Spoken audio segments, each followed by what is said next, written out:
We love supporting businesses in upstate New York here on Getting There with Guys. We've got a business-themed episode coming up here again. But before we get to it, we want to tell you about some of the businesses we hope that you can support if you support this podcast. Our friends over at Mohawk Honda. The summer's officially ended, but selection is still king for you at Mohawk Honda. If you're looking to trade in your vehicle, go to Freeman's Bridge Road. Drive in. I'm telling you, so many people across this summer have told me they just could not find the car they were looking for. Don't wait any longer. The great staff there, led by Greg Johnson and the crew, will help you find what you're looking for. I know it from experience. I've been driving my Pilot around for a couple of years now. As you've heard, my wife drives it around too. My friends back home and even in the capital region compliment me on my ride. And now you can have those same type of things happen in your life. Get something that you deserve to drive around. Make sure it fits your budget, your lifestyle. Work with people that you can trust during the car buying experience. It's so important to work with people that you can trust, and you can do that with the crew at Mohawk Honda. Make sure to follow them on social media as well so you can find out about the new selection of vehicles on the way. Mohawk Honda, where they always go out of their way to please you. And our friends over at Johnstone Supply in Troy. Now with the fall here, are you looking to make a change for your heater, your furnace, whatever it takes in your home? Your heating setup in your home may not be up to what you need it to be for the colder weather on the way. Make sure to reach out to Johnstone Supply in Troy. We're talking about a family-owned and operated business right there in Troy. Decade after decade, Johnstone Supply in Troy has helped people continue to upgrade their homes. They can do the same for you right now. Supporting local businesses is something that we, again, love to do here at Gozilla Media. Give them a call today, 518-272-5922, 518-272-5922, or visit their website, johnstonesupply.com, to find out more information. Also, head over to their Facebook page, Johnstone Supply in Troy, to give all the updates that you want for your HVAC, heating, furnace. Don't forget to switch your filter. Some of you don't even know how to do that. Johnstone Supply in Troy will help you through all of those things. Now, on to this week's episode of Getting There with Guys. Getting there with God. Getting there with God. Getting there with God. Ooh, getting there with God.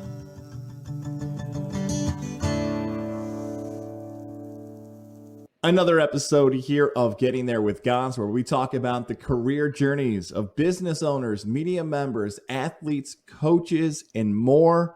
One of my truly favorite places here in the capital region, Paesan's Pizza. Frank Scavio joins us. He's got many stories to tell us. I cannot wait to learn more about his business and what's happened with his business over the last year to year and a half in particular. Let's start with the beginning, though. For those who are listening outside of the capital region who may not be familiar with the story of Paesan's Pizza, take us through it. How did the business begin, and how did you find yourself involved with it?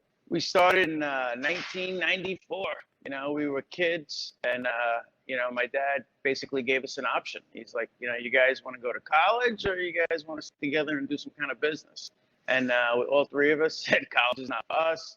We grew up in the streets of Brooklyn, so it was totally different back in late 80s, early 90s. New York City was a lot going on and many opportunities, and that's what we decided. My dad has a saying, you put a bolt in a bag, you shake it, doesn't make any noise. You take 3 nuts, throw it in a bag, you shake it, it makes a racket.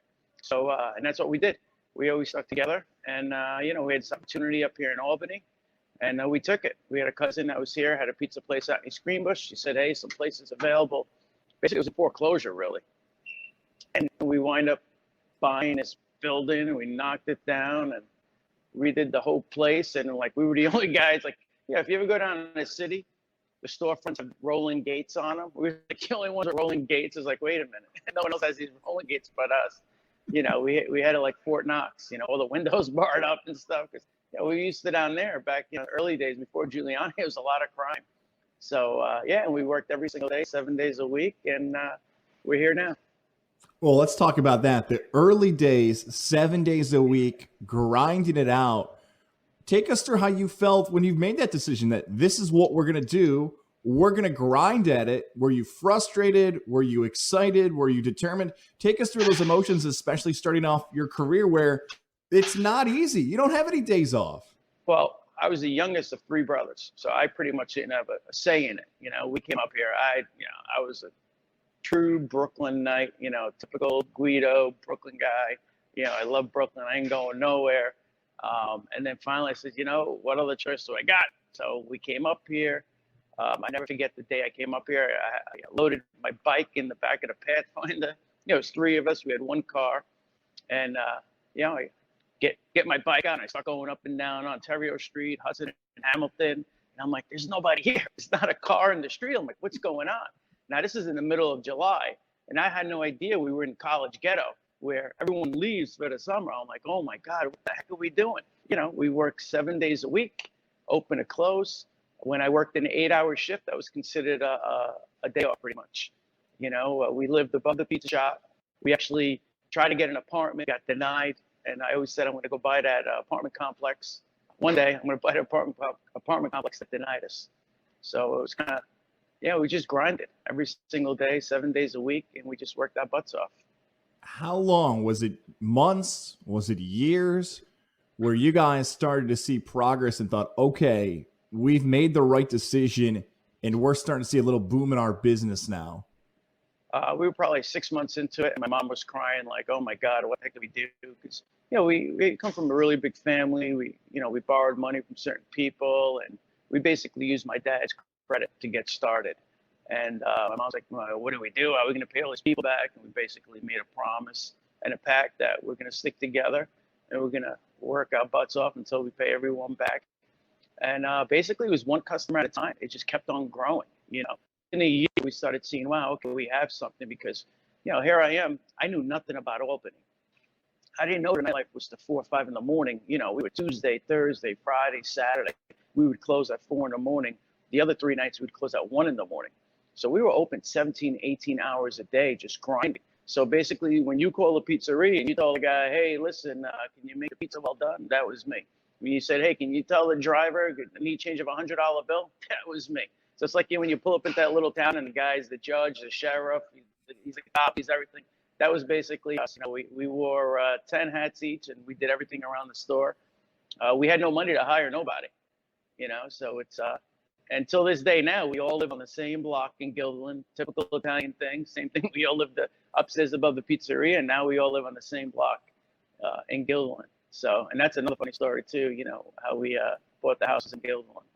I want to get to that story, but I feel like some people still have never actually had your pizza. Now they're going to travel into the capital region and try it for the first time.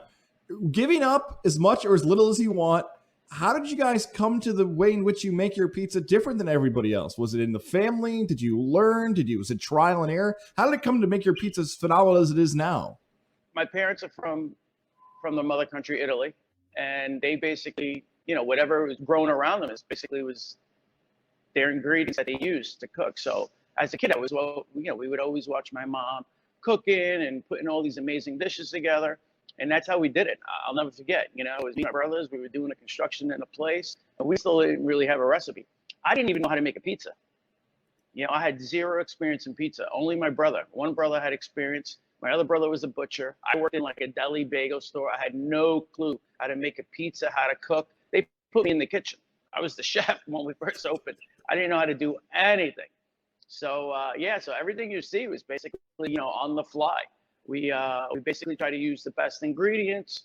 We work my senior year, I was a delivery driver for my cousin, and he had a pizza place in Brooklyn. So, growing up in Brooklyn, you remember every other block has a pizza place. So we know what good pizza is and what it's supposed to taste like. And that's what we did. We were throwing cans of tomato in, a couple of scoops of Parmesan, a little salt, pepper, sugar, whatever. And we're like, okay. And we just kept on trying until we got it. And, I was working 17, 18-hour days. It was crazy. Don't know how we did it, but I'm doing it now. It's wild to hear this, that you've never even, at that point, made pizza before, and just knowing your business, when you guys have these specialty pizzas like the buffalo chicken and the starlight and the white tomato broccoli, and like, these guys years ago were just kind of figuring it out on their own, and now they have this incredible specialties and everything else that you guys do, and your cheese pizza is phenomenal as well. But you guys had your original place, but now here in the capital region, you have more than one location. How long did it take before that expansion actually happened? We started in 94, 95, and within the next year, we started getting calls. So the way we did it is were getting like these phone calls from, let's say, Guildwood. And on Guildwood Schoolhouse Road, there was like a Denny's, and people would call us from, say, like apartments, which is pretty far from my Albany location. And we would be like, we'll deliver it to you, because they would beg us. We'll deliver it to you, but meet us at the Denny's parking lot. So, you know, a couple of months go by. Next thing you know, I'm there with 10 orders in Denny's parking lot doing business in that parking lot to 10 customers. You know, meet me there at 5:30, and I would give out all the pizzas. And that's basically how we knew, okay, the next spot's going to be, you know, East Greenwich. The next spot's going to be Guildwood. And we would meet customers, and that's how we decided to grow. I mean, pretty much as credit to my brother Lorenzo. He had the drive to push us to open. You know, with 3 brothers, we all had our own little of what we did, you know, a little special. You know, my brother Vinny's really good with the back of the house, keeping everything organized, the financial and all that stuff. Lorenzo would deal with all the banks and new locations, and then I did like all the operations, all, you know, all the marketing, all the new pizzas, all that stuff is mine. I mean, basically the day-to-day operations is pretty much all mine. And we just kept on growing. You know, Lorenzo would be like, oh, we're going to put a new spot here, and you're going to go run it and get it started. I'm like, okay. And that's what we did. We would train these managers, and they were great. And, you know, we just worked. You know, 17 hours a day. We worked 7 days a week, typical family business. I mean, we would brawl. You know, we were living above the pizzeria. You know, we'd go to Michael's to 5, 6 in the morning. You know, everyone's getting wasted. We'd come back, go to sleep 3 hours, come back downstairs. My mom would wake us up, go downstairs. You got to open the store. You know, I mean, good thing my parents came with us, because they kept us in line. Because if my parents weren't here, who knows? You got to remember, I was 20 years old. You know, all these girls coming from Long Island, Staten Island. Back then, you know, they had the hair up, fingernails, the, you know, fluorescent fingernails, and, you know, wearing nothing. And, you know, we were chasing girls. We were doing everything. We had a blast. You know, we had a lot of fun. And yeah, if it wasn't my parents to keep us in line, who knows if we would be where we are today. And until this day, my parents, they live with us on the same block. You know, we basically bought a house on the block for our parents. My mom always wanted a big dream kitchen and big house. And, yeah, I live in a 5-bedroom house with 2 people. You know, it's like, but, you know, we did it. Let's go through that moment, because I want to hear about this now, because you've mentioned your family all kind of staying together and being so tight and truly being a family and going through this together. Let's go through that moment, how much you must have felt when you get to have this opportunity to move your family all into that same area. Take us through that story. Yeah, so Lorenzo was the first to get married, and, you know, he found some house in Guildwood, and, you know, we went to go look. And right around the block, we've seen all this construction going on. And, you know, I took a walk in Brooklyn and Manhattan. You get a park 250,000. So I'm looking at 4,000 or 5,000 square feet. I said, hey, these houses are up for sale. He goes, yeah, this is the house. The rest of them are up for sale. So, you know, what are they going for? He's like, you know, about $500,000 or so. I was like, how much? He was $500,000. I says, I'll take 4 of them. He's like, yeah, okay. I was like, no, seriously, I'll take 4 of them. And that was it. Boom. We all bought a lot, and we all built a house on them. And it was basically like a scene out of The Godfather. You know, I was like, I'll take 4 of them. And, you know, I was young. I was 20-something years old. He's looking at me. This guy's like 6'7". Yeah, who the heck is this kid? You know, I still had that Brooklyn attitude, that machismo, you know. And I basically said, listen, just ask around who I am. Don't worry about it. We'll take 4 of them. Yeah, and I guess he asked around who we were, and we for real. And, you know, like I said, it was like a scene out of Godfather. Just ask around.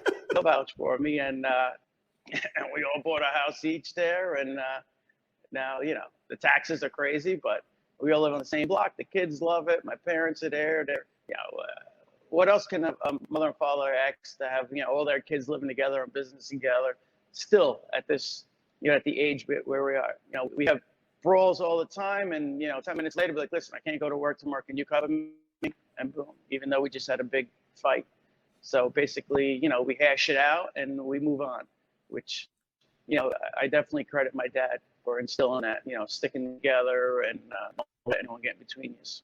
It is somewhere between a movie and a reality TV show, having all that family together so close and going through those hot moments and the exciting moments and the love and all that. Yeah, I think you guys should have cameras following you around the whole time and see exactly what pops up. Oh my God. What exactly if could I happen? could tell you stories, oh my God. I mean, I tell you, we would 4 or 5 in the morning. We had so much fun. You know, 20 years old, you know, we had no leash on us. You know, we party every single night. Every night we were out, and then we'd get up in the morning and we would work our butts off 17 hours and do it all over again. You know, we had a lot of fun. Your business in particular over the last 18 to 20 months has had this interesting journey it's taken for sure. Let's go back to COVID-19, the pandemic, where a lot of small businesses, because of what's happened involving the virus, had to change the ways in which they found their customers or expanded their business. And this is for you guys, I call it the Barstool Impact. For those who may now just be listening because they're Barstool sports fans, take us through what happens originally with the frozen pizza, and then what happens following that involving Dave Portnoy, who, if you're watching on our YouTube side, you can see him right over Frank's right shoulder right now, still keeping an eye on us. He's with me. He's my lucky charm. But yeah, we call it the Portnoy effect. It was amazing. I mean, the COVID hit, and we're like, man, because we already went through the financial crisis, and that was really scary. When the financial crisis hit in 2008, here we are, 20-something years old, and we didn't have to pay for everything. We all lived above the pizzeria. So if I made $1,000 that week, I had $1,000 in my pocket. I didn't have to pay for a car. We all shared a car. I paid for cable because cable was in the pizzeria. I paid for cable. I'd have to pay for gas, heat. Now the financial crisis hits, and like, damn, I was like, now we all have houses. We're all paying, these big numbers in taxes and all this. I'm like, wow. So we all had to take a huge pay cut, 50%. And that was, when money starts affecting your pocket, that's when you really, you start butting heads and like, what can we do? And, infighting starts happening. So we vouched that we'll never go through that again. We're going to have a nice little net set aside just in case something happens. And then bam, it happens again. Not too much later, COVID hits, and here we go. They're shutting everything down. So the first week we're down 10%. The second week, another compound 10%. Now we're down 20%. The third week, 30% we're down. April 17th, I'll never forget the day. Fourth week, we're down almost 40% that week. And I'm saying, man, I got to do something. So I ship Portnoy the frozen pizza. He does some video. I freeze the video. I zoom in. I get his address, and I ship him. And sure enough, boom, he reviews the pizza online. And I was like, oh, my God, he just reviewed the pizza. Next thing you know, do you mind shipping it to me? I live in blah, blah, blah. I'm like, sure. How many can I get?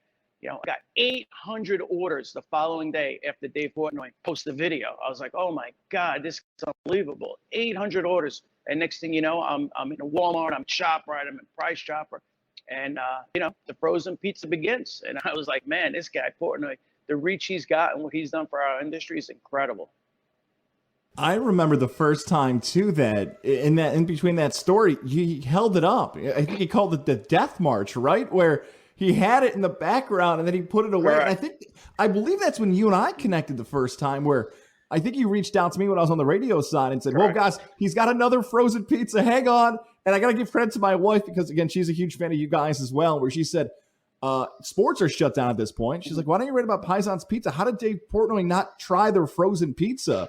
And that's kind of where it went. Like exactly what you said. You guys were determined. You wanted to make sure he tried it. You knew if you got the product in front of him, it would happen. And sure enough, you guys saw the big boom. And the last episode we taped was a guy, Bounce by Dan, who kind of had this idea. And I think it's very interesting for businesses in 2021. And you guys embraced it. This dance between traditional media, newspapers, radio, and television, and non-traditional media that Dave does, where it's Barstool Sports and podcasts and influencers and Instagram. I think for some people, you saw it firsthand, this new wave of advertising and marketing is booming right now, and you guys took advantage of it. The best thing about it all was, the media, I knew the media had nothing to report, right? All the local media stations had nothing to report. So we sent Dave the pizza a couple of weeks prior, and he wasn't reviewing it. I'm like, how am I going to get this guy to review it? So I said, wow. So I gave Will Brown a call, the coach from SUNY Albany. I said, Will, I sent pizza. I'm trying to get him to review it. He's not reviewing it, but I want to call all the local stations and know, hey, I sent Dave pizza. He might review it. He might review it. So the video, I would send it to Dave, hoping that he would see it. The ABC 10 one is the one that got him, with a big ABC logo on there, and I sent it to him, and boom. I mean, we even spoke about it here, about, it's pretty savvy to get them, the local media, to give us all this, publicity on the pizza before he even touched it. So, I realized how powerful social media is. I've realized how powerful Dave Portnoy is, and and the local community. And I've been having so much fun with it. It's been great. I mean, it really has. I mean, you're in media, but when you get a video to go viral, it's probably one of the best highs you can have. for something to, get 1 million plus hits. So, that year, I think we had like 2-3 videos hit a couple of million views. It was great. It's addicting. It really is. And I guess I have an addicting personality. And that's how the frozen pizza was born. And now we're coming off the frozen pizza enough for most businesses in that year and a half spot. Mm-hmm. That would have been good enough for them.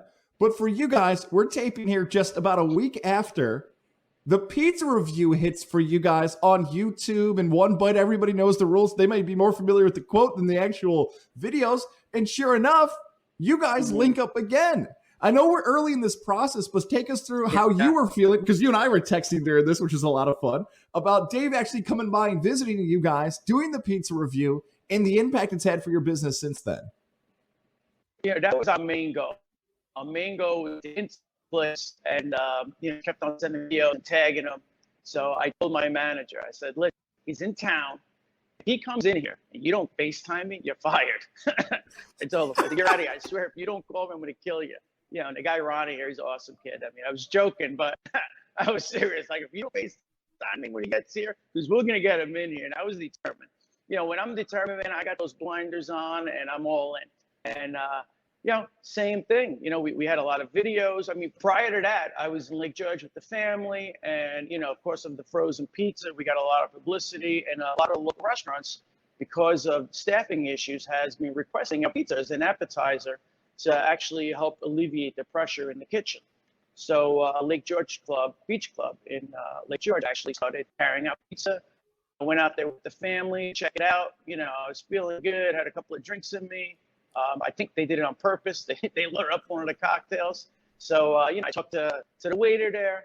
His name was Raphael, really great kid, told me a whole story. We did a whole, spontaneous review. And it was just internet magic. I'm like, oh, this is great. I felt really good. I was like, because I know how I've watched, Dave's videos where he's like, if you're going to do something, do it where, we change someone's life. And I was like, $2,000 tip is going to change this kid's life. Tell me how he's in debt and blah, blah, blah. So now that video pretty much gets picked up by every single local network. And, we're sending it to Dave, and no response. And I'm like, he's got it. Someone in his place has to be watching it. So I had a little inkling. I was like, man, he's in Saratoga. I know Portnoy's in Saratoga. Maybe he comes this week.